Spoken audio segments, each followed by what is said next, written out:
All righty. Hello, everybody. Welcome to the Dynasty Junkies, episode 147, proud member of the Dynasty Addicts Podcast Network, the DAP Network, if you will. Daddy Russ, I'm sorry, I messed that up. We've got a great show tonight. We're talking NFC QBs. We're going to be breaking down some other things, and of course, the Find Me a Trade segment later. At this point, it's just me, your host, Andrew Hall. We'll see if Scott joins. I don't know if he's able to or not tonight. But that's okay because we've got a terrific guest anyway. It's going to be a great time. We've got Kate Magdziuk. Am I saying that right, Kate? Am I using the name correctly? You're very close, Magdziuk. Just a little bit more on the A, and then we're like there. I love it. Kate Magdziuk. I apologize. Appreciate the helping me out with that. But yeah, Kate, you are, as we recently were just discussing, kind of like a free agent in the world this week.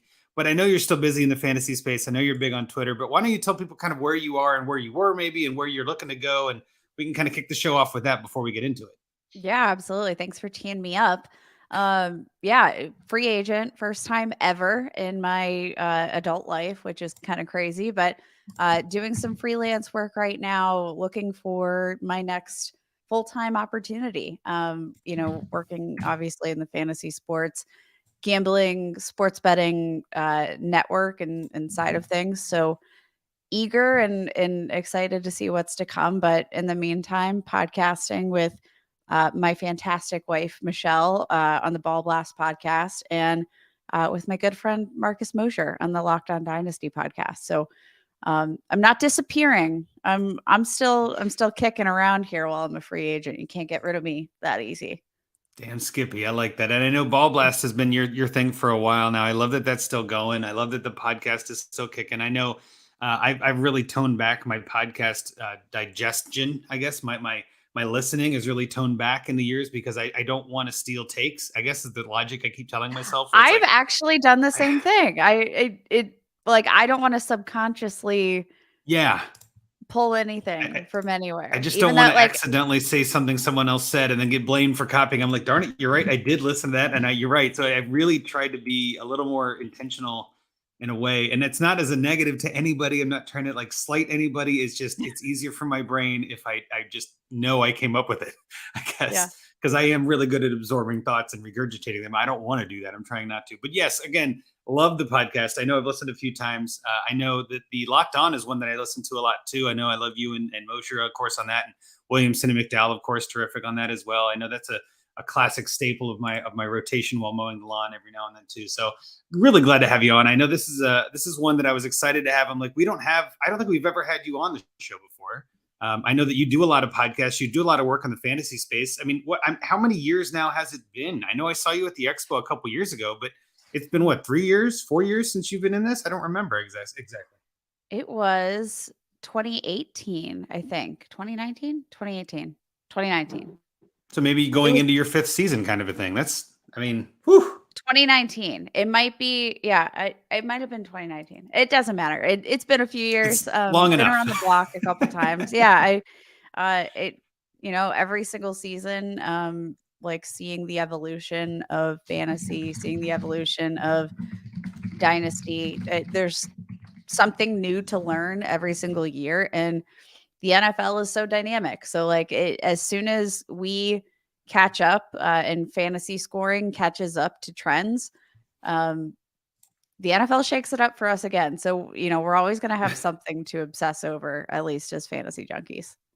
That's right. And we're definitely, both of us are junkies in this fantasy space. And again, tonight, we're definitely Dynasty junkies. Let's talk about it. So I know you're big into Dynasty. You're big into fantasy in general. I know you've done some sports gaming and gambling and other things like that too, which is obviously part of your many different tools that you bring to the space. But we're going to lean on the Dynasty junkies aspect tonight. We're going to lean on that aspect of your brain. The only thing in news I really even put on the sheet was just that Dalvin Cook wants to play for a contender. And I was like, duh, of course he does. And there's been some rumors kicking around that he might be signing with the New York Jets. I mean, I guess, I don't know. You're kind of plugged in as much as I am, maybe more, where it's like, how much validity do you really give that? Do you think that's actually going to happen? I mean, I'm not sure. I don't know. It just doesn't feel right. What do you think? It doesn't feel particularly great, especially, as somebody who is rooting for my many Breece Hall shares in Dynasty. Yes. Doesn't feel great. But I will tell you, Andrew, the one thing that I keep thinking, and this is actually not like a Dalvin Cook thing, is the number of reports I feel like we've heard from the Jets organization and them being tied to various running backs. It feels like every time there's sort of been, a free name or a big name um, in the conversation, the Jets have always just kind of been there. And it makes me just, it gives me pause for just a Yeah. moment because, I think we kind of assume that Brees Hall is going to come back. He's going to be 100%. Obviously, they need depth there, but it does it has a question mark, a red flag up in my head. What is their goal for the running back position? Like, obviously, we've seen Aaron Rodgers, can sustain, one running back as a pass catcher, but what are they looking for in terms of is it, like, do they want to establish a committee? Is that the goal? Because if so, I've got to offload a couple of my Brees Hall shares before we come to that conclusion. Well, that was going to be my next question is what are we doing with Brees Hall on this news, right? This is not a signing. This is not actual news. This is speculation. This is the time of year where we see a lot of speculation and there's a lot of rumors and a lot of, he's going to do this and he's going to do that. Like, we don't know any of that yet. So part of me is like, maybe it now might be a good time to buy low on Brees if somebody's panic selling, but I don't think this is enough news to really lower the value too much, which then makes me think, like you were saying, now might be the time to get out, like before we even worry. Like, the value hasn't changed. Maybe now's my out window as a sell window in a sense. Yeah. RB4 in the most recent Dynasty startup ADP for the month of June. And Yeah. it's like, that's a lot. That is a lot. That's a pretty big investment. And Brees Hall, I love Brees Hall. It's such a talented running back, but I mean, you could have all the talent in the world, a la Ken Walker, and all it takes is one Zach Charbonnet to come in and suddenly destroy your value as like a true workhorse. And Yeah. we already know Hall's coming back from a torn ACL. It takes it's probably going to take him a minute to get back up to full speed, to really trust that knee and be the fantasy asset that you want him to be, and be the touchdown scorer that he started to be at the end of last year.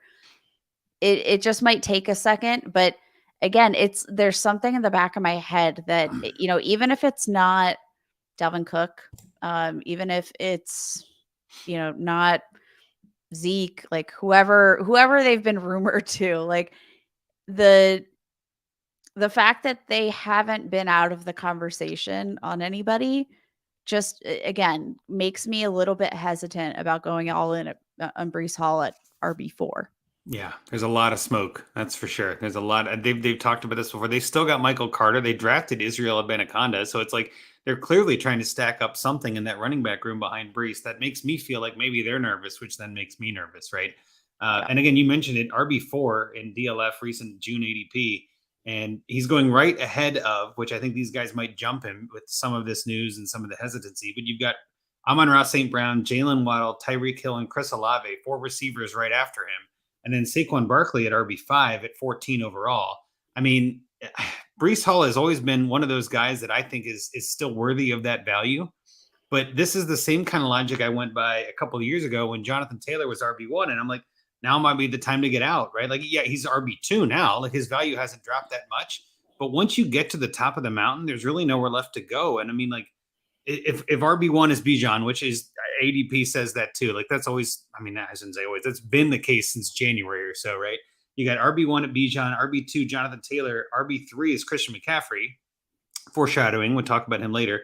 But those 3 guys ahead of him, I mean, I don't know if Brees is even if he has like a really great season, is he going to get better is he going to leap those guys? I don't know. I mean, it's going to take something to happen. Now, granted, Aaron Rodgers on that offense does help. And I think that helps the whole team get better because now they're a contender more so than they were with our buddy Zach Wilson. I say buddy because everybody on the show hates him, especially Rocky. But, that makes me nervous, right? Like that Brees Hall could be a good candidate to move on from. Again, he was injured. He's going to, be recovering. And we've seen that work well. We've seen it not work well. So there are some question marks. And at RB4, I don't want question marks. I want something I can kind of set it and forget it and not have to worry about. And if the Jets are even considering adding another running back, I don't know, that makes me feel more nervous than I'd like to be with an RB4 kind of value. So yeah, I'm kind of with you. I like the idea of, again, don't sell low on Hall. Like, let's hold on and see what you can get for him. But if you can get a great steal of a deal or something where it's like, I don't know, Jahmyr Gibbs and Chris Olave or something, like Jahmyr Gibbs and a young receiver or something that you like, one of those guys where you're still getting young, you're still getting age, time to grow and things like that. That might be worth doing. So yeah, I don't hate that. The only other question I had in relation to this news was, what does that do for Dalvin Cook for you? Is Dalvin Cook going to the Jets? Does that make him a running back 2 for you? Like, in Dynasty, it's tough to say because he's not even on a team right now. I can't imagine him being a full-fledged starter if Breece Hall is there, right? What are we doing with Cook on this news? Does it even matter, I guess, for Cook? I don't think it matters a ton for Cook. And just looking at the running back landscape, right? Like, what is, if we as fantasy managers had free reign over the NFL, like, I don't even know where I'd want to send him. And that, I think, is a testament of where this entire league is heading. It's crowded. Like, the running back position is very crowded right now. And that is my general concern. And it's part of the reason that I'm not really looking to invest. Like, I still think, like the one fit that I keep going back to, we talked about it a couple episodes back on the Locked On Dynasty podcast, was the fit and the potential of Dalvin Cook in the Cincinnati Bengals offense. They've already made it clear they're looking to, right? Don't get me started, Kate. Like, careful. Don't get me started. I'm excited, but that's what I want to see see happen. I'm all in on this scenario. I think like Dalvin Cook, even at this stage in his career, even where he's sitting right now, with the touches on his body, I still think he has more juice than we've probably seen from Joe Mixon, honestly, in most of his career. Like, let's be honest, Joe Mixon has not been an efficient running back. No. What carried him, especially in the 2021 season, was the touchdown. So, like, give me Dalvin Cook, where I do think there's still a lot of juice, despite the fact that he's aging. And I do think they could save a little bit of money. Like, I don't think Dalvin Cook on any roster is going to command more than $8 million. Like, boom, right off the top, you could save, $4 million. $4 million. Like 6, something like that. Yeah, a substantial amount. Yeah. When you have a couple of players to pay, and T. Higgins and Joe Burrow, like, $4 million is going to help. Like that. Yep. They're going to need every dollar. Yeah. Yes. Like, they're going to be penny pinching by the end of it. That's a tricky one. Yeah. It was a tricky one. Penny pinching. They're going to be penny. Okay. Penny pinching. Yes. But I was saying, like, penny pinching. I could see screwing that up that way. Okay. Like, geez, that was way harder than it needed to be. But like, I think the fit would be so good. And I'm so rooting for it to happen. And I want to see it. Release Joe Mixon. Let him be the odd man out, please. Cause I've made it known that I'm not a Joe Mixon fan. He's not been good. I'm sorry. Like, I know he's not. The prospect has been like, the prospect set, the standards up here and the expectations up here. Mm-hmm. But when you look at any of his statistical production, it hasn't been anything that you want. Anything that you want in any sort of running back. Like, it's been volume, and that's been the story of Joe Mixon. And I'm done with that. I'm so done with that. And I don't think Dalvin Cook. Yeah. I'm over it. And Dalvin Cook is going to be, I think, a step up in most of those regards. The only thing I will say on the Dalvin Cook to Cincinnati thing, again, I am a Bengals fan. I'm not hiding it. Anybody watching on YouTube or on Twitter. What? I would have had no idea. I know. Color me shocked. It's literally sitting right here. Yeah. I got my new license plate, which is all Bengals player numbers. Like, it's just, I'm crazy.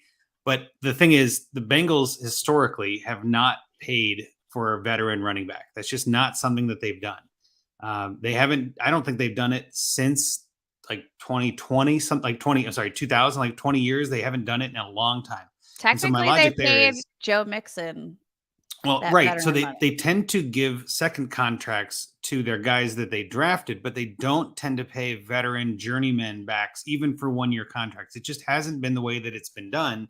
Now, that's not to say that they won't do it, right? I'm just saying, like, historically, they tended to not do that. But if I'm being honest, this team is in a Super Bowl window where the other teams for the last 20 years kind of weren't. And in my mind, that warrants a different path. I think if you add Dalvin Cook to this team and keep Joe Mixon and just put Cook on a 1 year, $5 million, like dirt cheap kind of deal for a veteran guy, which is what it sounds like Cook might actually be looking for, is to go to a contender for a discount in a sense and try to get a ring before before he hits that age cliff. But if you put him and Mixon on this team, I think that makes them a definite contender because you've got Cook who can be that third down change of pace guy. And you've got Mixon who can be the bruiser who runs 3 yards, 2 yards, 1 yard into a back of an offensive lineman and falls down. And that frees Cook up to not be the only guy. It frees Mixon up to then also not be the only guy. So I would love it. And I've talked about this on multiple shows, on multiple places. I, comment all the time on people's TikTok lives. I'm like, what do you think about Dalvin Cook in Cincinnati?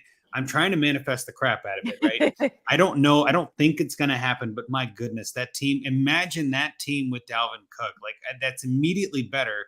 And that team is already really good. Not even a homer take. I'm saying, like, adding Dalvin Cook to any team makes them better. That's objectively true.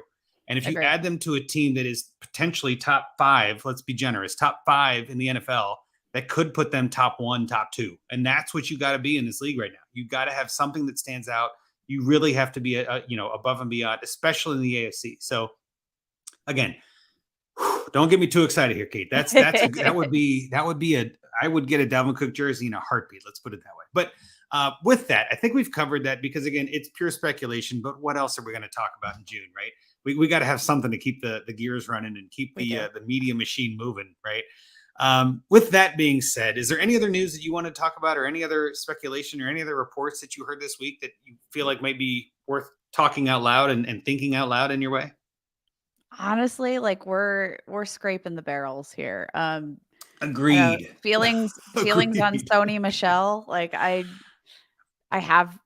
there are no feelings. So no, Michelle. No, I'm good. I'm out. Right. Like, I'm just, I don't know. I've been burned by him one too many times, but there is this impending doom for a lot of running backs. I've mentioned this a couple times too, where we still have Zeke Elliott free agent. We still have Leonard Fournette. We just talked about Dalvin Cook. We still got Kareem Hunt. Like, we've got James Robinson even now thrown into the free agency market. Like, and again, love him or hate him, he is going to hurt somebody's value, I think, at some point. And I think, my opinion, he's better off as a free agent or somewhere else than he was on the Patriots. I don't think he was really going to get used there. So there's going to be some other shoes that drop that really change the running back landscape, which is going to make it exciting. But you're right. For now, we got nothing. Like, there's literally just like, we got nothing. And I'm glad we were able to spend about 10 or 15 minutes on that. That was awesome. But with that, let's move into our topic of the evening. I know the basic idea that we're trying to do here is we're trying to talk about each group in a slightly different way. And so what we're doing is conferences and positions. So this week is the NFC QBs. Obviously, the AFC QBs are the fun batch. And I'll be honest, like, that's going to be a fun show whenever we get to it. But NFC QBs have some fun, exciting names in there too. And I think sometimes maybe the AFC can overshadow them. So I like that we're splitting them up this way because it allows us to focus a little bit differently on these names. We do have June 2023 ADP out for at least for one QB. I saw it on DLF. So that's what we're using for this. I'll kind of run through some of these names in different tiers maybe, or kind of in what I believe to be different tiers. And then we can kind of talk about them in batches if that's all right with you. So first thing, we've got Jalen Hurts at QB3, which I think is kind of in his tier of his own. But then Justin Fields at QB8, which I also think is in a tier of his own. So let's kind of talk about the two of them as like the top two NFC QBs. What do you think about Hurts? And then maybe what do you think about Fields? Like, are these QB3, QB8? Does that feel right to you? Yeah, I think it does feel right. Jalen Hurts, obviously we see him take a huge leap as a passer once he gets AJ Brown and like a true alpha wide receiver one. Obviously has the rushing upside to complement that, got paid All Oh of yeah. those things tell us, we should be all in on Jalen Hurts. Justin Fields, I think the upside is certainly there, but QB8 feels right when you bake in the risk of like, does he take the leap forward as a passer, uh, you know, just like Jalen Hurts did. Like Yeah. we know the Yeah. rushing upside is there. We know he can make incredible plays with his legs, but what can he do with his arm? And that is the big question, and that is what is sort of holding him back. But I do think this is like a moment for players that dynasty managers. If you are in on Justin Fields, like this is probably where the buy window snaps shut. Like Mm. he either takes a big step forward and he's a top 5 dynasty quarterback, or next offseason, like I just don't see a lot of in between areas for Justin Fields in terms of his value, because I think this is a big prove it moment, right? Like Yep. how many chances will he get now that this team has made some investment at the wide receiver position with DJ Moore? They tried to invest with Chase Claypool. As a Steelers fan, I'm forever grateful for that Yes. for that I'm sure you're 32nd happy with that overall trade. pick. Yeah. Um, yeah, I'm exceedingly happy with that trade. But I think with the question marks that Justin Fields has in terms of like longevity, in terms of him taking the next step forward, it feels like correct pricing. But again, if you're going to be all in on Justin Fields, like now is your moment. I kind of agree, actually. I feel like your moment might have been 6 months, 8 months, 10 months ago, something like that. I feel like at this point, QB8 feels right. I agree with you. I think QB8 for Justin Fields. I mean, again, right ahead of him, you got Herbert at 6 and Lawrence at 7. I think I'd rather have both of them over Fields, as much as I like his upside. And then right They, behind him, you got the they're rookie Anthony safer. Richardson. Well, yeah, Yep. and you got Anthony Richardson and Deshaun Watson, who have question marks of their own. Like, I'd rather have Fields over those two, right? So it's like I like where he's placed in this ADP. I think it makes total sense. Yeah, I mean, and just to talk about Hertz for a second, I agree with everything you said there too. I mean, like his question marks last year were huge, and we didn't know what was going to be. And he proved all the haters wrong and went to the Super Bowl and had a hell of a season. And now he only finds himself behind Mahomes and Allen, and I agree with that. That's right where he should be. So Yep. yeah, I think there's only so much you can really say about these guys other than yep, like that. Yep, I agree. They're right where they need to be. Yeah. I do think both of them too, though. I wouldn't be selling either. I'd be fine holding and kind of seeing where they go, because I think again, I hate to say it, but it's an injury riddled position. We do see crazy things happen. Kyler Murray, of course, came down, which we'll be talking about here in this next group. But Kyler Murray a year ago was being talked about as, that one of those risers. And unfortunately, him falling let other people rise up. And that's kind of what tends to happen in the ADP. So yeah, Hurts at 3 and Fields at 8. I think again, we agree they all make sense there. The next group we'll talk about is 11, 12, and 13 in the rankings, in the ADP anyway. I shouldn't say rankings, ADP. We've got Dak Prescott at 11, Murray at 12, and Bryce Young, the rookie in Carolina, at 13. So, I mean, is this the right order? Maybe let's start with that. Prescott, Murray, and Young. Does that make sense for you? And then are these guys kind of in the right range as well? I'm actually going to say, like, I feel like this particular order for these 3 quarterbacks feels right. There's a quarterback soon to come in this list that I do think might belong in the same conversation. But in terms of ranking Dak, Kyler Murray, Bryce Young, I think that feels right to me. Dak Prescott, again, we know exactly what Dak Prescott is. Like, pretty much as safe as you're going to get at quarterback. And I do think that the addition of Brandon Cooks this offseason cannot be understated. Like, you Yes. have CeeDee Lamb. I think that the loss of Dalton Schultz, obviously a huge, huge loss for the Dallas Cowboys, but what that offense was missing was speed. And Brandon Cooks absolutely offers that. And he offers consistency at the position, which I mean, Brandon Cooks and CeeDee Lamb, you probably can't get a more reliable duo than that.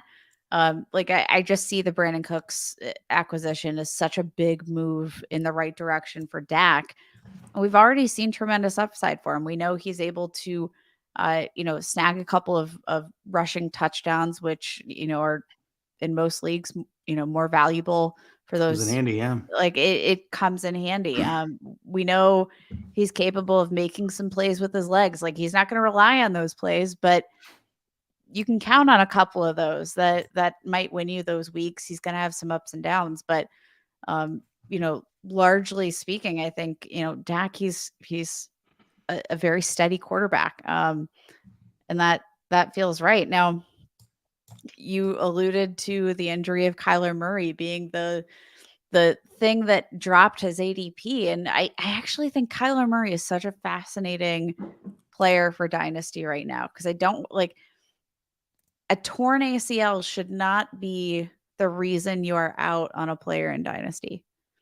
Like especially at the quarterback position, I Well, think unless they're like 35, right? Unless they're unless like they're at the like end of a 35. career, that's different. But I agree with you. Like, yeah, an ACL, while it sucks, is a great buy window, right? It's And a I'll just kind of jump in and say, like, Murray for me is a buy candidate at QB 12. I feel like he's going to come back at some point this year. We don't know. I doubt that they hold him out all season, even if they're doing badly in November. I think they still get Murray out there to kind of knock the rust off and feel like what's going on. And I think he comes back in 2024, probably for the Cardinals, whether they want him or not. And I think he's going to be a top 12 quarterback again. But this might be the cheapest you see Murray, right? Like that's kind of where it is. Like the injury lowered his value, but I don't think it lowered his upside. I'm with you on that. I don't think it lowered his upside. Now, I do wonder, like, how much of the concerns, or maybe the ADP, like, is it actually the torn ACL? And that is probably my biggest question about Kyler Murray is, I'm Is it the Call of Duty? You know what I mean? Like, is it is it like the, is it I didn't want to say it, but like there is I think general hesitancy, and it's is it the not. decision making? Is it the consistency? Is it the ability to stick to what you're doing and like focus? Yeah, there's some of that off the field stuff, whether you want to believe it or not, that I think You don't is put seeping in. Yeah, you don't put those stipulations in a player's massive contract extension unless you have a concern you about. don't do it as a joke. This isn't a prank. This No. isn't like, oh, ha ha ha. No, it's a legal document that is binding, that you are saying if you are not able to pick up the playbook, we're going to get rid of you. That's a big deal. That's a red flag for a lot of things. Which also, like, red flag just in general, if you have to put that contract stipulation in your long-term contract extension with your quarterback, maybe that is the moment where you step back and ask yourself some questions. But hey, this entire front office just cleaned house, probably for good reason. So I do have some of those concerns, and I think the threat of this team being the worst in the NFL, I think it's a very legitimate threat. Like this Arizona Cardinals team could absolutely be picking number 1 overall in Right. 2024. That means you either get Caleb Williams as a consolation prize, you get Drake May as a consolation prize, whichever. Pick your poison. Let's see if And we'll see how this May season can. goes too, right? Like we You have a never lot of things know. for those two. Yeah, yeah. And like obviously you can trade out of that position, but we've already seen that, the Cardinals are willing to move on from a quarterback. Like this isn't a system that drafted Kyler Murray. They don't have Exactly. loyalty Yep. to Kyler Murray. They didn't offer him this contract. This is an entire new Arizona Cardinals. And if they truly do want to start over, start from scratch, if they are not enamored with Kyler Murray, I Now's the don't time. like now Yeah. would be the time. Yeah. And, like, especially if you are in a position to draft a quarterback that is your guy, like that, that has me a little bit hesitant. And I think that might be contributing slightly to that ADP, right? You're not Like, alone. Yeah, there are definitely other people that have the same question marks. And I think again, where he's at here at QB 12, I think makes sense, because I think it's almost like hedging as much upside as people are willing to hedge, and then hedging as much of the floor too, and just saying like, well, he might not play for them and he might not be on the team next year. There's a lot of question marks, right? But at this range, sadly enough, I guess, at this 11, 12, 13 group with Prescott, there are some question marks, but not many. But with Kyler, there are definitely question marks. And then with the other guy, Bryce Young, rookie. I mean, there's definitely question marks for a rookie. So this is kind of where it turns from, like, in my opinion anyway, set it and forget it studs into I'm trying to draft upside, and I'm trying to switch over to the youth. I'm trying to switch over to running players. I'm trying to switch over to somebody that's got some you know off the field question marks that are small, lowercase question marks. You know what I'm saying? Like, that isn't a thing, but like little question marks, right? And that's kind of where I think Bryce Young has got some question marks, but they're kind of like he should be good. We'll see how he's got. And then with Kyler, it's like he should be good. We'll see what we got. Those are little question marks. As we get deeper, and I'm kind of curious, I guess, who you were going to bring up, because I know it's in this group. I know who I would call out of this group. Next set of NFC QBs, we've got QB 16, Kirk Cousins, 17, Daniel Jones, and 18, Geno Smith. I'll kind of put those three in another batch. Which of those three were you going to say belongs in that group with 11, 12, 13, like we were talking about before? Kirk Cousins, baby. Hell yeah, has to be, right? Let's Justin go. Jefferson, you got Jordan Come Addison. on. Like, that team is locked and loaded. I can't believe old man forget Kirk TJ is 16. Hawkinson. That's a steal. Yeah. Such a steal. There is no better QB2 that you could possibly have in a two quarterback or super flex format, like, period. It is mind-boggling. It's crazy to me. So over the last 3 years, ranks 5th in passing yards, 5th in passing touchdowns, 7th in NFL passer rating, like 4th, tied for 4th in attempts of 20 or more yards, tied for the 7th most yards per attempt. Like, Kirk Cousins has dominated this league as a passer, and he's been so freaking safe. And like, I know you want to draft upside, but when you're looking at, some of the players, like, I think the optimum outcome, and obviously, age comes into factor there, but like Bryce Young, when you're thinking about his potential as a passer, like, he's not necessarily going to be a rushing quarterback. So like, when you're looking at Bryce Young and kind of the, if he's not going to be a running quarterback, I kind of want him to turn into Kirk Cousins. Like, that's my goal from a fantasy perspective, is to have him perform like Kirk Cousins if he is going to be more of that pocket passer. So I'll just take Kirk Cousins later, I guess. I completely agree. And kind of the stats that you said, I'm just looking at last year, because again, the years are so different, and they added Addison, which I think is only going to help, in my opinion. Yes. But he was 4th in completion, 4th in attempts, 4th in yards, and then 5th in touchdowns. Like, he played all 17 games. Like, what?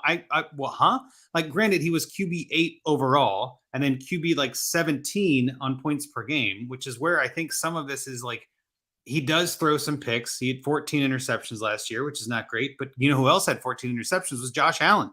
And we're now anointing him king. And it's like 14 interceptions to 29 touchdowns. I don't mind that, right? That's okay with me. And again, if you've got Justin Jefferson on your team, much like, again, with the Bengals with Jamar Chase, like, throw a 10-yard route and it's a 30-yard touchdown easy. Like, I just feel like Kirk Cousins is criminally underrated in Dynasty. And again, Rocky Petrella, who was on this podcast, who says it all the time, like, Kirk Cousins is his favorite QB. I've got a couple teams where he's my QB1, and I'm fine with it. You know what I mean? Like, I'm a little light at QB, but I got Cousins and Love or Cousins and Goff, and I'm just happy as hell to be like, that's fine with me. I think his upside is terrific. So again, to kind of round this out, let's talk about the other guys, because we can hype up Cousins all day. I'm fine with that. But we got to talk about these other guys, right? 16 was Cousins, 17 was Daniel Jones, and 18 was Geno Smith.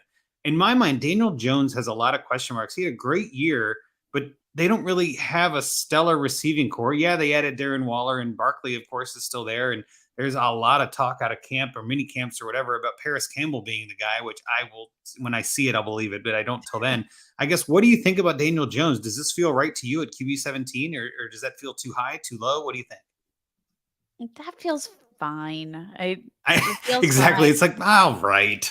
Sure, I'll take it. Like, if we're in this range, that's fine. I think, like, from a standpoint of upside, he's not like the most exciting player, but like, we did see, and we've seen this kind of time and time again throughout his career, though last year was the first time we saw it consistently, was some of that rushing upside. You wouldn't guess that little Danny Dimes was like a a quarterback with any sort of rushing Juking and upside, but jiving, breaking those ankles. Like he actually didn't do bad. Yeah. it wasn't bad. Like he was actually a really fun to watch quarterback. I hate to say it, but I mean, 708 rushing yards, 7 touchdowns. And like, let's not forget that like this isn't even his first, like it's not his first rodeo in terms of having some rushing production. It hasn't had a single season with fewer than 275 rush yards, which like I think is just kind of a nice floor, right? Like that's a Yeah. really nice floor. And if the ceiling is 708 rushing yards, like and he falls somewhere in between there, like I'll take that. I'll take that for sure. And I do think that the addition of Darren Waller is going to be really huge because I mean, he did this all last year. This is going to be his second year with like this staff and this receiving core, Isaiah Hodgins, like he was actually Hmm. able to make some of these receivers and vice versa work kind of efficiently.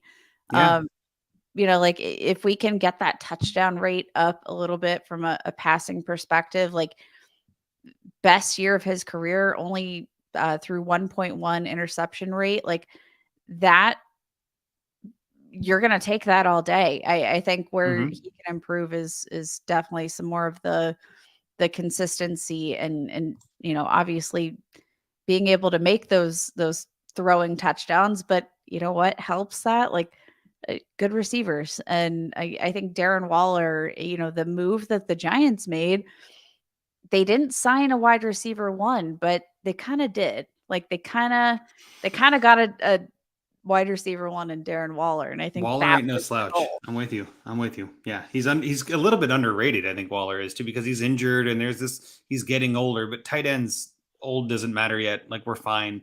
We're gonna talk We about Darren Waller too I know I was gonna later. say another foreshadowing in a sense because yeah we'll get to that. But I did want to mention this because this kind of I wouldn't say it blew my mind. That's a little bit excessive, but this stat sort of stood out to me. Daniel Jones with his 708 yards, which I think you mentioned, was QB 5, fifth in quarterbacks for rushing last year. Sixth place was Marcus Mariota at 438. Like there's a huge tier break there of like 260 yards difference, 270 yards difference, right? Like he was in the top 5 and there was nobody close behind him. So again, like you said, even if he tails off a little, let's say he gets 500 yards rushing, that's still the 5th best ish, right? Like that's because I don't think Marcus Mariota is doing it this year. Let's be honest. And then behind, obviously, Marcus Mariota was Kyler Murray, who again I don't think he's going to be a threat this year. Behind him was Geno Smith with 366 at 8. Like I'm not worried about Geno Smith rushing. He's in this category too. But like Daniel Jones is a runner, and I feel like nobody really realizes that he had a 5.9 rushing average. That doesn't suck. 7 touchdowns on the ground. That again doesn't suck. That's the same as Josh Allen. Like he puts up Josh Allen rushing numbers and gets no credit for it. It's crazy to me. So again, in my mind, I agree with what you said at the start of this. His QB 17 ADP makes sense because I think his passing is limited. His passing upside is a little bit wishy-washy, but his rushing floor really does make him a valid QB2 candidate in superflex leagues. And I He's think the again, opposite of Kirk Cousins, really. I was just Like going to say, like, and it's funny, he's going right behind Kirk Cousins, who doesn't run the ball at all and is a terrific passing attack. But both of them could be a QB1 in some weeks are QB1s. And if you're weak at the QB position in Superflex, that's a terrific candidate to go out there and get, just like Kirk Cousins. But even then, I think the value, while he's only one position lower, the value on Daniel Jones is probably lower. You can probably get him significantly cheaper than Kirk Cousins at 16. And I know we haven't talked much about Geno Smith, but it's Geno Smith. I don't know what there is to say. He's going to be there. He's going to be the guy. And I don't think we disagree with that 18 rating. But I do want to move on because there's another batch here that I think is interesting. And I'll kind of round out the rest of them and we can kind of just put this into a bucket of what do you think about any of these guys. But again, this is June 2023 ADP. Just came out for one quarterback leagues. We've got QB 20, Jared Goff, 21, Jordan Love, 23, Trey Lance, which was a little bit confusing. And I have some questions. 25, Derek Carr with New Orleans, now in the NFC. 27, Brock Purdy, which again, question marks. 28, Desmond Ritter. 30, Sam Howell. 32, Matt Stafford. And 33, Baker Mayfield. Baker Mayfield is going as QB 33 as a starter. I get it, and it confuses me. But which of these guys do you want to talk about for a hot minute here, Kate, and kind of put your opinion on of like, is this right? Is this wrong? Where are we at? Like, any of these guys stand out to you? Let's talk about Sam Howell, who might Okay, be. all right, good. Let's Let's talk about him. do that. Let's Let's open rip the off door. the Band-Aid. I really liked Sam Howell last year. Like coming out of the draft as a Steelers fan, I was super bummed when we didn't walk away from this draft with Sam Howell. Now, Mm, he fell in this draft. Everybody did, of course. Wasn't a good year for the quarterback position in general, right? Now, even last year, he had one start. It was week 18. It was meaningless. Only threw 169 yards, one touchdown, one interception. But what I find really interesting about Sam Howell is he has some of this mobility and rushing upside. And he has a nice frame to sustain some of that mobility, maybe be a little rough and take some hits. In his first career start, as in the regular season, 5 rush attempts, 35 yards, and a rushing touchdown. Saw some of that rushing upside in the preseason too. hmm Now, you got Jahan Dotson, right? You got Terry McLaurin. Like, I think that's a pretty nice Curtis receiving Samuel, I think, is still core. there, right? Or am I mistaken? Like, did he go to Carolina like everyone else? No, I think he is I think still he's still there. there. I always forget because Googling. he's just injured all the time. Yeah, he's with the Commanders. Yep, he is with the Yeah. Commanders. So, Yep. like, I actually think that's a pretty decent crew. They kind of unlocked Antonio Gibson a little bit too as a receiver last year, and Mm, probably a little bit underrated in terms of his usage in PPR leagues. But I love Sam Howell, and I think there's rushing upside, but I think the question marks about the Washington Commanders, but also B, their commitment to him at the quarterback position could make him a really interesting value at QB 30 in terms of like there's no risk in investing at no. that point at QB 30. But I do think there is potential that he starts throughout this season and potentially longer because let's not forget last year, yes, one is a 5th round pick, but Sam Howell was projected to potentially go in the first round. Like Yeah. the talks True. were very lively. He reminds me of like a perfect blend of Baker Mayfield and Russell Wilson. Like if you take Baker Mayfield more as like a passer and just his vibes as a quarterback, His and then vibes. I like that. Yeah. Russell Wilson, like his mobility and his poise Young and Russell Wilson. Yes. yes, Yeah. like that's what Sam Howell reminded me of coming out of the draft. And I think it could be a nice fit, right? With the Commanders and the receiving core that they have. Well, so here's where I want to go with Sam Howell. I actually asked this on Twitter this week. I'm like, does anybody have like any tape on Sam Howell? Like he only had one start, right? Like, can somebody sell me on him? And there really wasn't a whole lot. Like there just aren't any metrics that we can use in the NFL. He had one game. It was week 19. But I think you hit on the exact thing I wanted to mention with him was he had one rushing touchdown in his first start. That's kind of impressive, right? Like, let's be honest, like that's something that's a little spicy. I kind of like that, right? In one start, he's got 18 points for a QB in week 19. Again, it didn't matter, but it's like, hey, he's got week 18. I guess I keep saying 19, but like he's got this ability to maybe be a running quarterback. I do.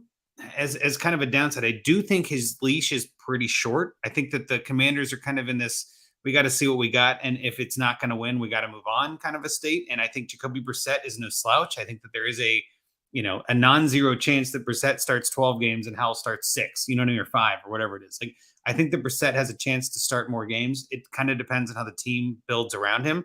But I wouldn't be shocked either if Howell starts all 17 and is QB 20 for the year and is just kind of like a locked and loaded QB 2 every week. And again, his value right now is, like you said, there's no risk. His value right now is on DTC and Dynasty Trade Calculator, to use a different format in a sense, is 10.5, which is equivalent to the 2.02 in rookie picks this year, which on DLF ADP, to go back to that source, is Josh Downs.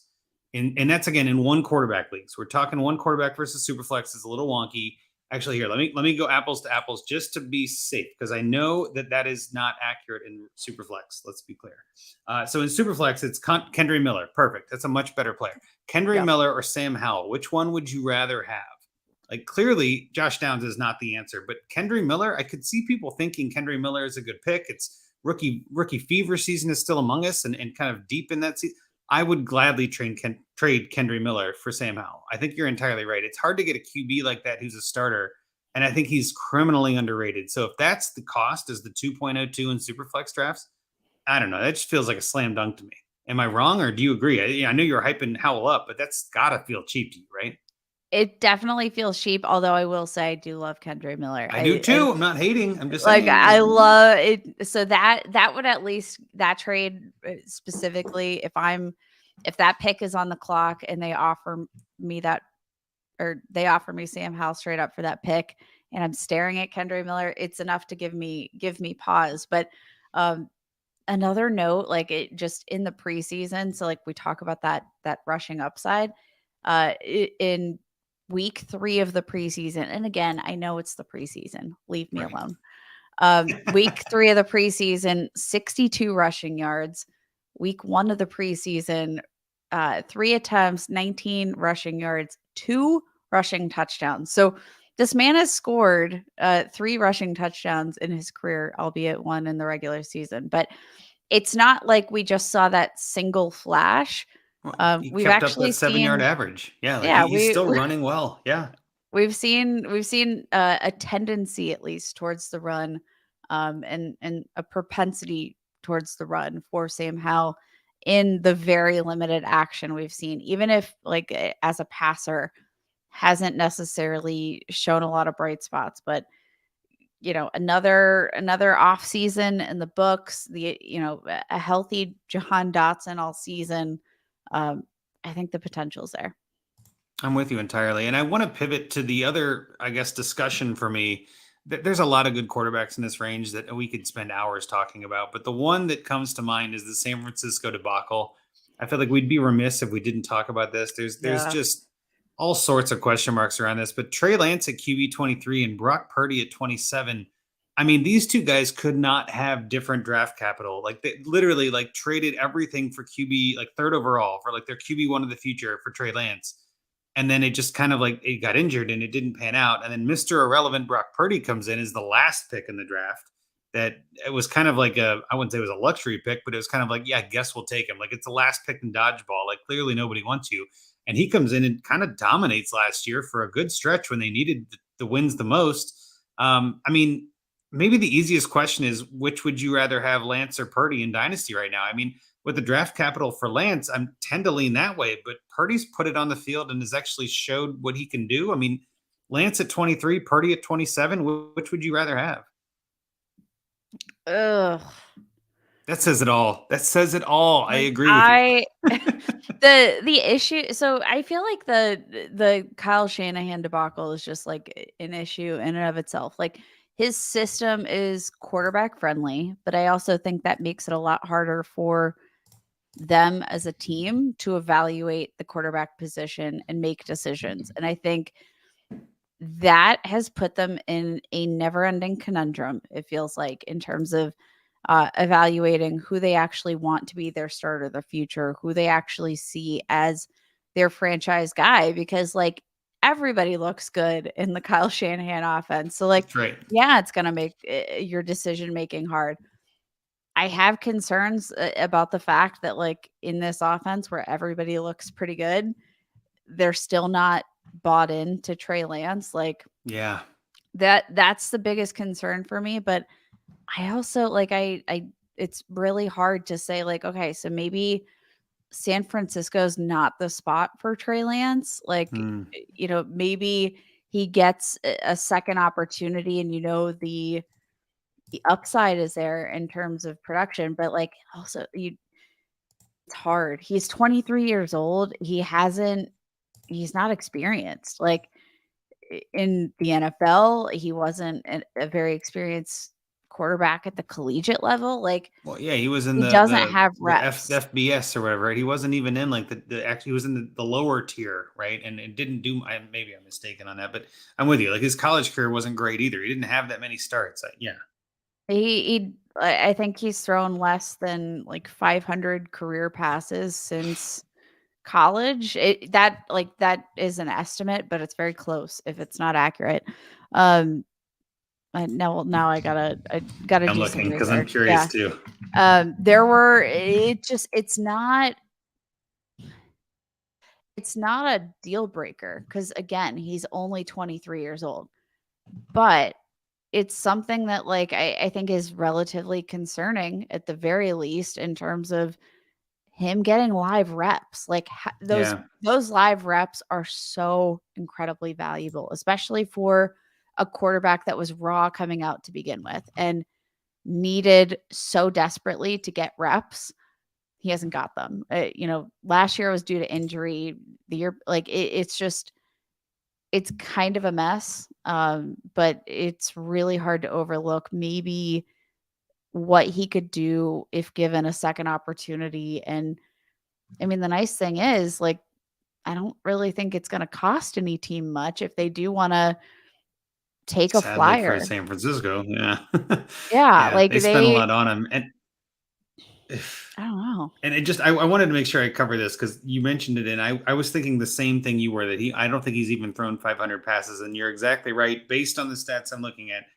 318 attempts at North Dakota State, 318, and 102 in the NFL, which is Yep. 420, baby. He's thrown 420 passes. Hey you. Now, again, this doesn't count practices or preseason or spring games. Okay.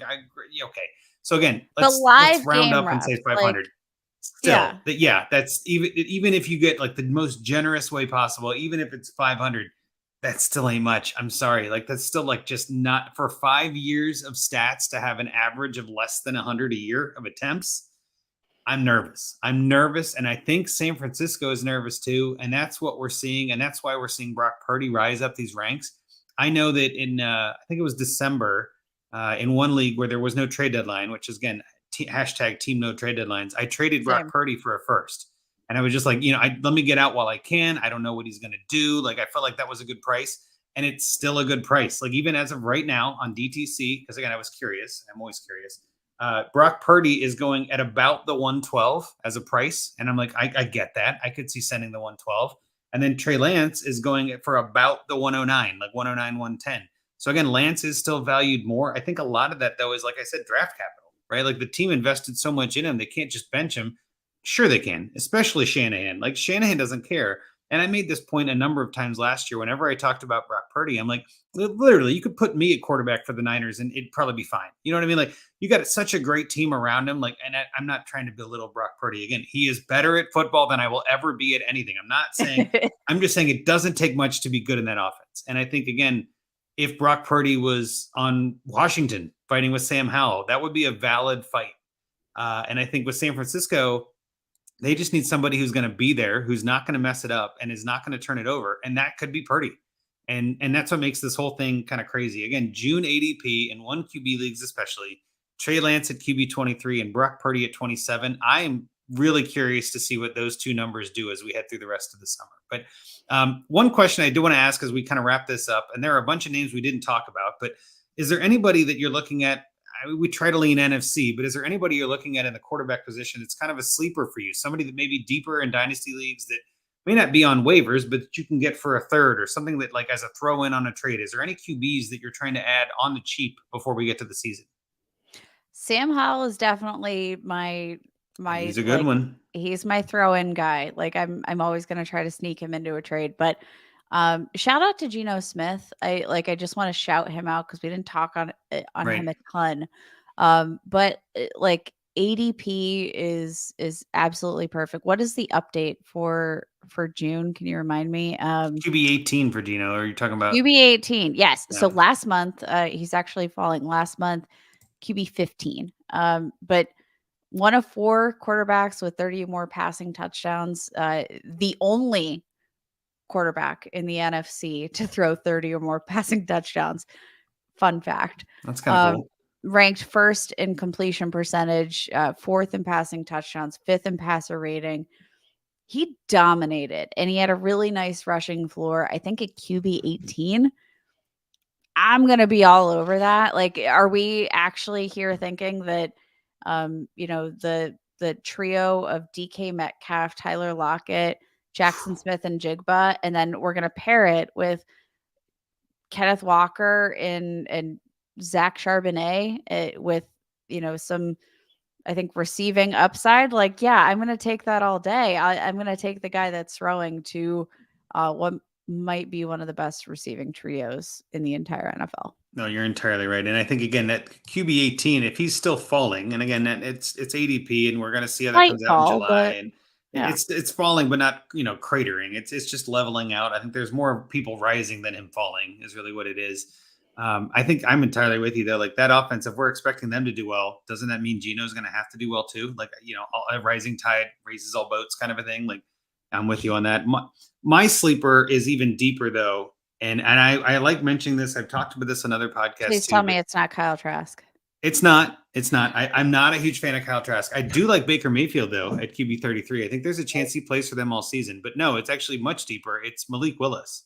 I know a lot of people are out on him and are kind of thinking he's washed and he's terrible. You can get him for almost nothing right now. And I would not be at all shocked if the Titans end up either trading or cutting him, and he goes to another team like Las Vegas, where the quarterback room is a little shallow, and Garoppolo might be on a short leash. We've talked about this on other podcasts and other teams and all that. There's a whole bunch of teams that could use another quarterback for depth. Again, my Bengals are one of them, right? Like, Malik Willis, while he is, kind of problematic in the NFL, and people didn't really like what they saw from him, and maybe just it wasn't a good fit. And I think if you get him to a different team, they drafted Will Levis. They still have Ryan Tannehill, which that's an AFC quarterback we'll talk about. But again, I'm looking at it like Malik Willis is almost free. I'd rather have him on my bench than, receiver 100 in Dynasty. You know what I mean? Like, I'd rather have one of those guys that could be worth something quicker than, I don't know, Jacoby Myers even, or something like one of those guys, like maybe not Jacoby Myers, but like somebody in those deeper receiver ranks, like, that you're not really worried about starting. We talk about it a lot with Scott and other people on this, where it's the threshold QB or threshold receiver, right? Where it's like after wide receiver 50 or 60, it's kind of like, who cares? Like, those are all just about the same anyway. Chase Claypool, our friend of the podcast, Chase Claypool, who I know you're a huge fan of as a Pittsburgh, because he got you the 32nd overall pick. So you got to love the guy now. I do have a Chase Claypool jersey. So which would you rather have, Chase Claypool or Malik Willis? You know what I mean? Like, that's the kind of trade. Like, I could see people saying Chase Claypool, but I'd be like, I'm never going to start Claypool. You know what I mean? I'm just never going to feel confident. I'd rather have the quarterback that could go somewhere and blow up, and I could trade him for more. So I just think his upside is still there, even though we don't talk about it. The upside is still there. And I think people we definitely don't, I think, give enough credit to the fact that, like, we knew he wasn't like a refined quarterback. Correct. He wasn't a, Yep. I think he was a project. Yep. But the interesting thing is, I don't think the Titans really had, or I don't think their coaching staff had a lot of, oomph to actually make the investment in that develop. Like, they've never really seemed overly interested in developing Malik Willis. And Bingo.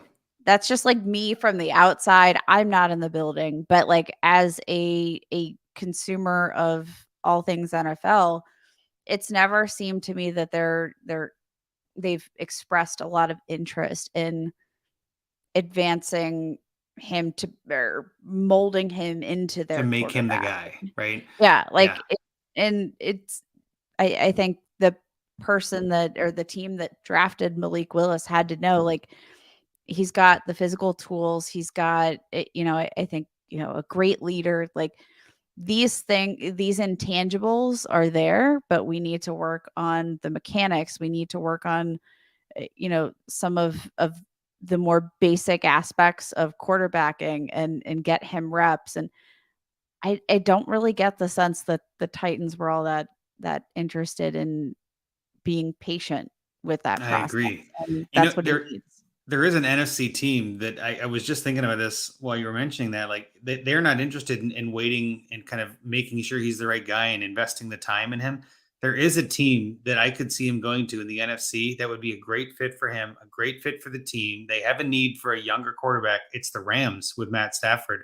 Imagine Ooh. Malik Willis on the Rams. They obviously traded, went and got Baker Mayfield. They didn't trade him, they signed him. But like they clearly know they need somebody behind Matt Stafford who is becoming Mr. Glass at this point and getting a little bit more injury prone. But again, like if you've got John Wolford as the backup there, like, I'd much rather have Malik Willis, and McVay could do amazing things with Malik Willis. As a Yep. quarterback savant in a sense, like could teach the hell out of that kid and do the right thing, have him hold a clipboard.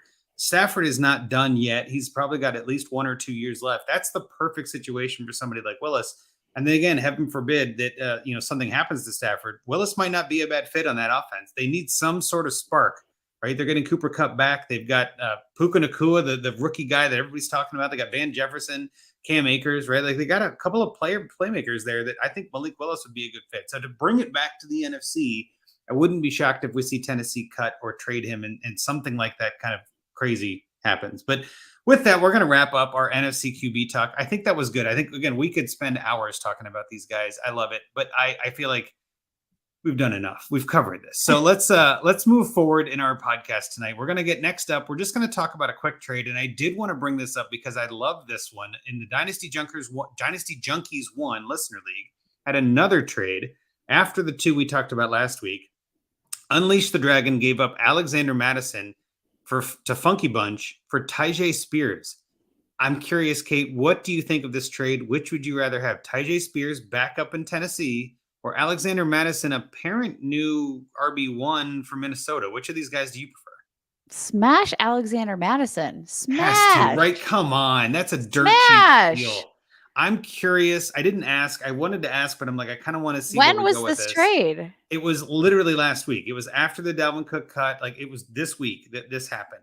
Wow. Good job, Funky Bunch. Good job. Exactly. Funky Bunch got a steal here. I can only imagine this being sent as like, hey, maybe you want the backup. Maybe Unleash the Dragon is, again, not really contending in this league. I'm maybe assuming things here, but it's tough to say anyway. Maybe there was some logic of like Spears is going to take over for Henry and is the better long-term asset. Maybe somebody goes into Minnesota and hurts Madison, but all of that is speculation. And you're looking for both of those things to occur in the best possible way for this trade to make sense. For me, it was Madison easily. And I was kind of surprised to see the trade. So yeah, I just wanted to make sure I'm not missing something, right? Like, is Tyjae Spears that good? I don't know. I love Alexander Madison. So I mean, it's the health concern for me, in terms of like, what is his longevity in the NFL? He doesn't have an ACL. Like, I don't know what that even means medically. But I think the overall concerns about his health were enough to make him fall in the actual NFL draft, for a team that likes to run players into the ground, although Derrick Henry refuses to be run into the ground. Like, he's too tall. He just can't get into the ground. He's so tall. I just don't think like they're not going to be able to use Tyjae Spears in a way that's gonna complement like the usage of Derrick Henry. Give me Alexander Madison, who's probably going to be a lock to finish top 12 this year. Like, I don't see a universe where he doesn't. And yeah, smash. Yeah, I feel barring like something crazy, an error. I don't know. That was my other thought. I hate assuming drunk trades, but let's be honest, we've all done this where you're like, I thought I was getting the other side, but no, you got me. I have to honor it. Like, okay, fine. Nobody came complaining. So, and we didn't talk about it much in the chat because it was one of those, like, nobody say anything. You know what I mean? Like, I don't know. I don't want to ruin someone's deal here. But yeah, I thought that was an interesting one. Again, just worth bringing up. But now we're into the final segment of the night, our favorite segment, at least my favorite segment, which is the Find Me a Trade, which I'm very excited about. Find me a trade. That's right. Brian Haar with the Find Me a Trade logo news. I don't know, sound bite. I'm not going to pull it up because it's just the two of us, but I will read through this briefly and then I'll let you get into your trade. This one is submitted by Matt Marukian at Maruk16 on Twitter. It is the Superflex Superfly League, which this is the third team in this league that we've done. So we've got a bunch of listeners in one league, which I love when this happens. And we've done other trades on Find Me a Trade for other teams in this league. So this guy, Cheesehead Dad, I guess is Cheesehead Ad, how you want to put it, is the team name is Fields of Dreams, which I love that. That's a good one. And hopefully we can find one for Matt, like we found out for Corey, I think, and one of the other guy. I forget who the other one we had. But this is a 12-team, half PPR, no tight end premium Superflex league, which I love Superflex. Of course, we're a very Superflex friendly show.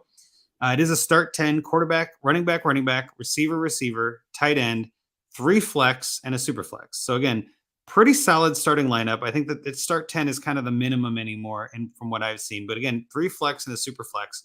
Matt's thoughts was he's weak at tight end and running back depth, although that's improved with Madison's recent promotion. Again, kind of talking about Madison already. Just kind of looking if there's a way I can trade into an upgraded tight end because I don't have any draft capital left. Past few years have been middle of the pack. I think when I looked at this team, I was like, man, there are some holes. There are some things that we can try to find here. Maybe there's some help. I'll briefly run through his roster. Again, super flex league. Keep that in mind. He's got Justin Fields and Joe Burrow. Love it. That's a solid 1-2 at quarterback. He's got Cooper Rush, Jameis Winston, Case Keenum, Jaron Hall. I don't even know who Jaron Hall is, but I love the depth. Take the guys. So again, quarterback 2, and then it falls off a cliff. But again, 2 terrific starters. Running back, he's got Christian McCaffrey, Alexander Madison, like we mentioned, James Cook, Kendre Miller, and then Trey Sermon and Travis Homer. I agree, running back depth, a little light, not terrible, a little light. Receiver, and I'll just read these in order. Charlie Jones, Robert Woods, Tyler Boyd, Christian Kirk, DJ Chark, Richie James, Marquise Brown, Deebo Samuel, Darius Slayton, Nick Westbrook-Akine, and the premium of the bunch, Devonta Smith. I think, again, not a bad receiver room. There's really no solid option other than Smith in my mind. Obviously, Deebo's still good. I think Marquise Brown has some upside, Christian Kirk, yada, yada. Now we got the tight end group, and this is just, I'm hoping something hits. I love this one. You got Cole Kmet, Will Dissly, Trey McKitty, Jake Ferguson, Isaiah Likely, and Tucker Kraft. Just big oof on that one. Like that. You're right. That is tight end is where you need the most help. Draft picks for 2024. He has 2 fourths, 2 fifths. So none of the other picks really. And then a full slate of 25 and 26 picks. So with that, Kate, I want to get into your trade first again, because it kind of hits on some of the names we've already talked about, but I'm just kind of curious. What did you think of this team? Where would you go with this? And then what kind of trade did you come up with? Definitely agree. The needs for this team are running back and tight end. And I think the best way to accomplish this is by going after your elite aging running back and breaking this into a couple of pieces that are going to get you depth. So my suggestion, good friend, is to send Christian McCaffrey to your good friend Dirty Bish. I'm obsessed with that name. I love that name. Yeah. Send Christian McCaffrey and receive Ramondre Stevenson, Darren Waller, or Evan Engram, which both of those, like, pick your poison. Honestly, I'm pro Darren Waller. I've already said this. I think he's going to function as this team's wide receiver 1 in 2023. Daniel Jones taking more steps forward, yada, yada.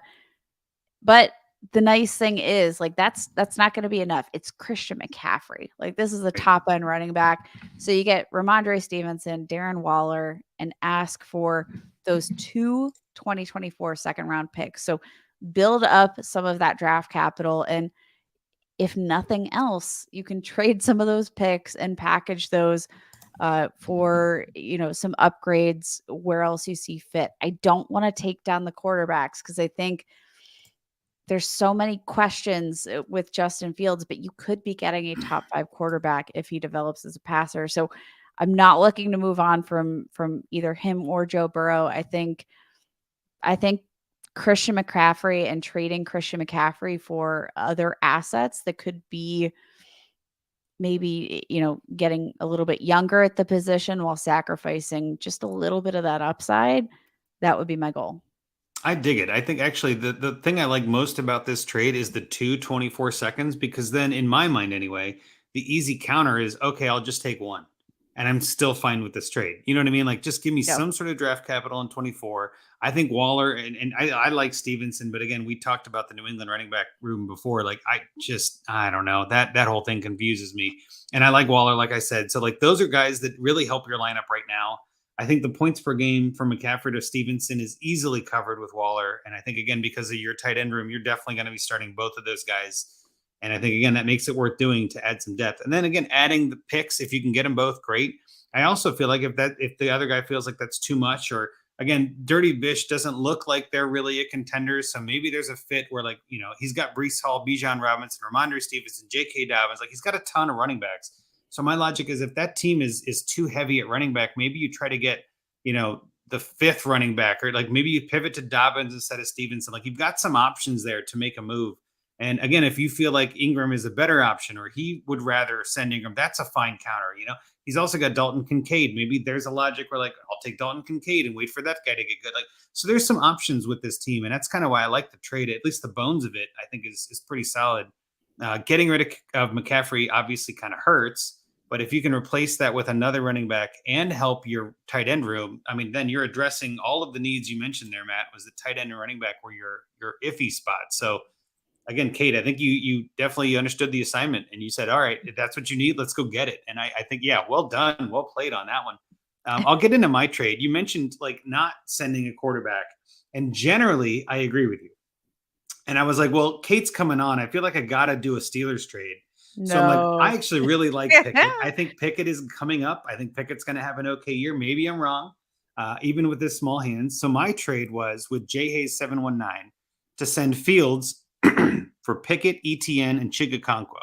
Now, again, I don't know if this gets done as is. I think ETN has a lot of question marks with the whole Tank Bigsby thing. And there's some, are they going to really use him? Is it going to be a timeshare, which last year it wasn't?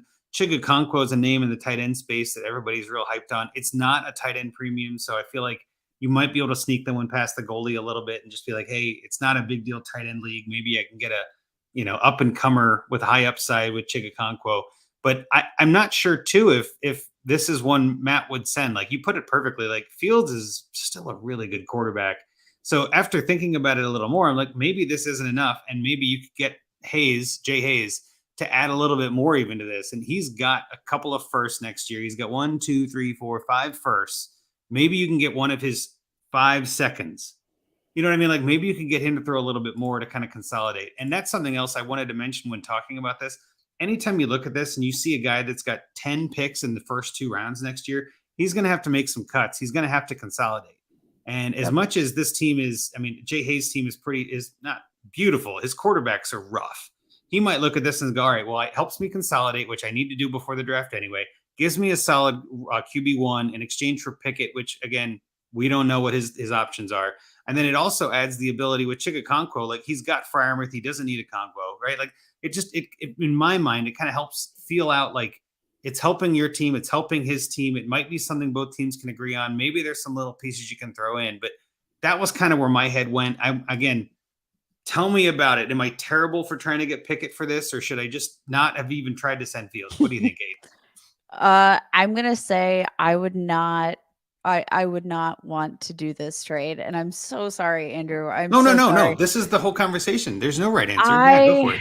Here's my thing. I have a lot of concerns about Kenny Pickett. Like, I was disappointed as a Steelers fan when we drafted Kenny Pickett, though he showed a lot of, I think, shining moments in 2022, right? Like, there were a lot of exciting plays, but I worry about a lack of upside with Kenny Pickett. Sure. ETN, I love ETN, upside to the moon, but still question marks. Like, the usage of him or the lack of usage as a receiver, definitely a concern for me. Okonkwo, an exciting name, had analytically a great season in 2022, but again, so many question marks. If I'm giving up Justin Fields, I want something safer, and that would be my goal. Yep. Is if I'm going to give up this, what could be a top 5 dynasty quarterback, I want to know what I'm getting back, and that's my concern here with Pickett, Okonkwo, is that we might not know what we're getting. It could be, it's like that. What is it? Family Guy, where you have the box and you're like, it could be a boat. It could be a boat, but it could be a box. And like, that's what the trade feels like to me. Sure. So I think, like, finding some assets that exactly what you're going to get back if you're going to be giving up this high upside quarterback who's like honestly also pretty safe in terms of rushing ability, what he provides as a rusher for fantasy purposes specifically. No, and I totally agree with you. I think the other thing I wanted to mention here, which I don't think I said before, with the way this team is built, with Burrow as your QB1, McCaffrey as your running back one, and obviously Madison as your running back two, and you got Devonta Smith, Debo Samuel, like I said, Christian Kirk. Like those are pretty solid three receivers, and then like really nothing at tight end. I wouldn't mind adding some risk to this roster. I wouldn't mind adding some upside, and that's kind of where I'm going with this. We just talked about Fields before. I don't know if he's going to be a top five. That obviously is his upside. But if you're selling him at QB8, you're not really missing a ton of upside there. And again, I don't think Pickett is going to be a top 12 quarterback. That's not my goal here. My goal is to add some depth to this team to kind of fill in the roster because it does drop off a cliff on all of the positions. And again, adding Okonkwo is going to be a starter for you for sure. Etienne starter for sure. Pickett QB2 for sure. Like, it helps fill out your roster so you're not starting guys like Trey Sermon, James Cook, even Kendry Miller, who we like at running back. Like all of those guys could be terrible, right? And not be worth starting and not be worth flex at all. You got Tyler Boyd, Robert Woods, some of these older names at receiver. I'd really rather start someone like, ETN in that spot, right? So my thought too, though, is this is a pretty fair trade in terms of value on DTC. But that is not the end all be all. Like the calculators are not at all the end all be all on this. And I think too, this is one where if you send it to Hayes, he might be like, that's ridiculous. That makes no sense to me. And the other way is like smash accept. I would gladly take Fields for that. Like, I think it's that kind of trade where you don't know exactly what it's going to be. So I'd really rather offer a little bit much. And like, again, adding that second or adding a first even and getting rid of a Okonkwo, something like that. Like maybe make this so that you can rebuild a little bit and just hope that Pickett turns into a solid QB2, which I think is possible. I don't think you need I don't think you need a terrific year for Pickett to just be worth a super flex start. Like, I think that's a pretty solid spot for him. And with Burrow locked in at QB1, I don't know. I feel like that's the spot of the most value. That's your best position is QB by far. And I don't mind trading McCaffrey either. I thought that was a good trade. So maybe there's something you can find in there, Matt, and come up with some sort of a solution to maybe hybrid these trades together or find a way to do a three-way trade. I love when you can pull that off in Sleeper. So thank you so much for sending that in, Matt. We really appreciate it. And like we always say, tag us on Twitter. If you find a trade, if you have questions, our DMs are open, of course, here at the Junkies, and mine, Andrew Hall. You can always send me a DM on that too. But we love when people do our trades and get back to us and say, yeah, this worked, or I was able to add this, or I was able to get it done this way. That's what we're here for, is to try to help you find a trade. So appreciate that, Kate. I think there's some definite value in what you brought to the conversation there. Anything else you want to get to before we call it a day? I feel like we've covered a lot of ground tonight, and I don't know. I feel like this is about right. We're doing all right. Yeah, I had a fantastic time. I think that about closes the door for me tonight. And guess what? We'll just start again in the morning. More fantasy content. That's right. Hopefully more news. Let's get some more news. Let's get some actual news. Yeah, let's get some signings. Let's get some cuts. Like, let's do some things that actually matter and not all this, backroom crap that we hear all the time nowadays where so-and-so is looking for so-and-so. Like, no, come on, give me news, not smoke. Yeah. But with that, obviously, we're going to get us out of here. But before we do that, let people know where they can find you again and where they can find you on podcasts. I know we mentioned it before, but again, as a free agent too, sell yourself a little. This is a prime spot to be like, hey, I'm looking for work. This is the spot to do it. Where can the people find you? Absolutely. Yeah, you can find me on Twitter at Kate Magdziuk. That's Magdziuk. MAGD is just generally a good starting point to find my work. Free agent, looking for opportunities in sports betting, editorial, fantasy, you name it. I'm probably experienced at it in some way, shape, or form. I believe it. Coming from a nursing background into the sports media space, I've seen a lot and I've done a lot in my short time, but excited for what's to come. But in the meantime, check out the Ball Blast podcast and the Locked On Dynasty podcast, and that's where I'll be hanging for now. I love it. Thanks again so much for coming on. It was a good time. You can follow us at the Junkies at Dynasty Junkies. You can follow the Dynasty Addicts Podcast Network at DAP_network. Make sure you subscribe, rate, and review. We do have a bunch of reviews in there. We appreciate that. We are taking them to heart when we read them. And if they're negative, we don't listen. So just don't bother. But definitely follow it. Follow me too, Andrew Hall at Andrew Hall FF. I know we got a bunch of stuff coming up with a bunch of great guests, of course, like Kate and others who will be bringing their own flair on the Dynasty game. As we head into Scott Fishbowl season, we'll be talking more about that, of course. And then again, once we head into August and actually getting into preseason and all that, we'll be here with you the whole way. So for everyone else that is listening, everyone else we didn't have anyone in chat tonight. That's fine. But I don't mind that. But for Rocky, for Scott, and for everyone else at the DAP Network, Junkies out.